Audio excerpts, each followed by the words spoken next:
Start with the chapter microorganism, friend and foe. This is the second chapter. Children, you have seen different kinds of plants as well as an animal around us. And we find some other living organism also which we cannot see it home देख नहीं सकते. So we call them what? Microorganism or microbes, right? Now I'll give you an example. During rainy season we find on the moist bread few patches, they white patch. Okay, when we observe it under the magnifying glass, we find that these are few structures. So these observation actually show करते हैं कि water and soil is full of tiny microorganism, right? Tiny organism or microorganism, but all are not microorganism. Few are.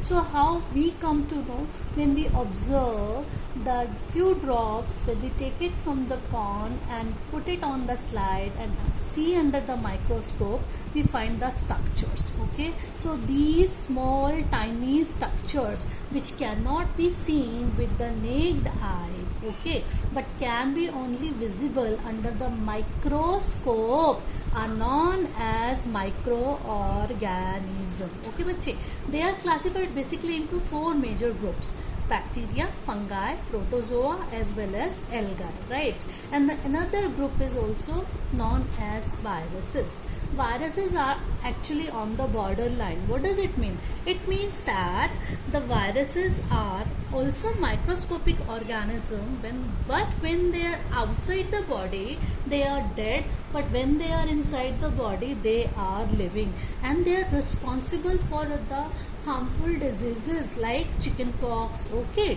polio, etc. And there are other diseases which are caused by bacteria, typhoid, tuberculosis. Protozoan are also responsible for causing the malaria. So what we find here, that they are causing the diseases. Now I'll show you the picture of microorganisms. See, these are the bacteria, algae, these are protozoas, and these are fungi, viruses. Now first let me tell you about the microorganism. They are unicellular as well as multicellular. The question arises from where they come. Okay, कहाँ से आते हैं और कहाँ रहते हैं, ठीक है? Actually we find them in very cold area as well as hot springs, marshy areas, in the mountains. Even we find them in the body of human being. They exist freely also. Now the relationship between microorganism and us, I'll just tell few microorganisms which are true friend to us. How they are true friend to us and what benefit we get from them. They are responsible for the preparation of curd, bread, cakes, okay. They are helpful in cleaning the environment, okay. And more, other than this, they improve the soil fertility, okay beta. They are useful in preparation of medicine, right? Now I'll just tell how we can take advantage of microorganism in the preparation of curd and bread. Beta, curd actually contains several microorganisms, right? Like bacteria, lactobacillus. It helps in the formation of curd, okay. It multiplies in the milk and turn the milk into the curd, and the bacteria is also responsible for the formation of a cheese. It helps in the formation of pickles and other food items, okay.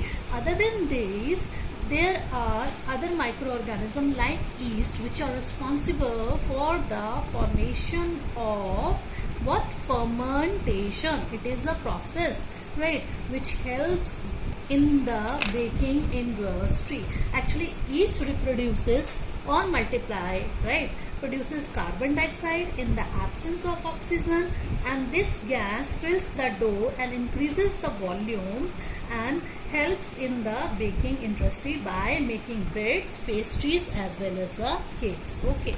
Now I'll just explain the commercial use of microorganisms. As you have now understood how yeast is useful, this yeast is responsible for the production of alcohol, wine as well as acetic acid. Bache, yeast is used for commercial purpose of alcohol and wine simply because yeast grow on natural sugar which are present in grain like barley, wheat, rice, crushed fruit, juices, right? And this sugar turns to or converts to alcohol, and this process in the absence of oxygen, and this process is known as fermentation.